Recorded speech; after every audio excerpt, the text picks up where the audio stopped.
April 14ನೇ ತಾರೀಕಿನಂದು ಪ್ರಧಾನಿ ನರೇಂದ್ರ ಮೋದಿ ಅವರು ಮಂಗಳೂರಿಗೆ ಬರ್ತಾ ಇದ್ದಾರೆ. ಈ ಹಿನ್ನೆಲೆಯಲ್ಲಿ ಮಂಗಳೂರಿಗೆ ಎಸ್ಪಿಜಿ ಅಧಿಕಾರಿಗಳ ತಂಡ ಪರಿಶೀಲನೆಯನ್ನ ನಡೆಸಲಿಕ್ಕೆ ಆಗಮಿಸಿದೆ.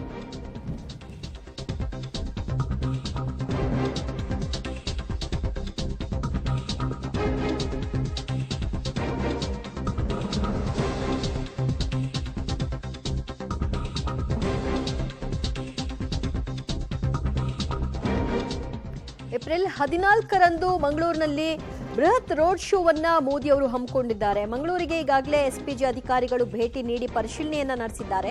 ಮೋದಿ ಅವರ ರೋಡ್ ಶೋನ ರೂಟ್ ಮ್ಯಾಪ್ ಕೂಡ ಸಿದ್ಧಗೊಂಡಿದೆ. ರೋಡ್ ಶೋ ರಸ್ತೆಯಲ್ಲಿ ಎಸ್ಪಿಜಿ ಐಬಿ ಅಧಿಕಾರಿಗಳು ಪರಿಶೀಲನೆಯಲ್ಲಿ ತೊಡಗಿಕೊಂಡಿದ್ದಾರೆ.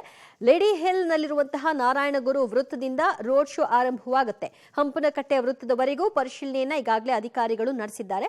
ಬಿಜೆಪಿ ಮುಖಂಡರಿಂದ ಮಾಹಿತಿಯನ್ನು ಕೂಡ ಅಧಿಕಾರಿಗಳು ಪಡ್ಕೊಂಡಿದ್ದಾರೆ. ಸುಮಾರು 2.5 ಕಿಲೋಮೀಟರ್ ಸಾಗಲಿದೆ ಈ ಒಂದು ರೋಡ್ ಶೋ. ಸೊ ಆ ಕಾರಣಕ್ಕಾಗಿ ಲೇಡಿ ಹಿಲ್ ನಲ್ಲಿರುವಂತಹ ನಾರಾಯಣಗುರು ವೃತ್ತದಿಂದ ಹಂಪನಕಟ್ಟೆ ವೃತ್ತದವರೆಗೂ ಕೂಡ ಈ ರೋಡ್ ಶೋನ ಮ್ಯಾಪ್ ಸಿದ್ಧವಾಗಿದೆ. ಆ ಒಂದು ರಸ್ತೆಯುದ್ದಕ್ಕೂ ಕೂಡ ಪರಿಶೀಲನೆಯನ್ನ ಮಾಡಿಕೊಳ್ಳಲಾಗಿದೆ. ಜೊತೆಗೆ ಬಿಜೆಪಿ ಮುಖಂಡರ ಜೊತೆಗೂ ಕೂಡ ಅಧಿಕಾರಿಗಳು ಮಾಹಿತಿಯನ್ನ ಪಡ್ಕೊಂಡಿದ್ದಾರೆ. ಯಾರೆಲ್ಲ ಬರ್ತಾ ಇದ್ದಾರೆ ಈ ಒಂದು ಕಾರ್ಯಕ್ರಮದಲ್ಲಿ ಅನ್ನುವಂತಹ ಮಾಹಿತಿಯನ್ನ ಕಲೆ ಹಾಕಲಾಗಿದೆ.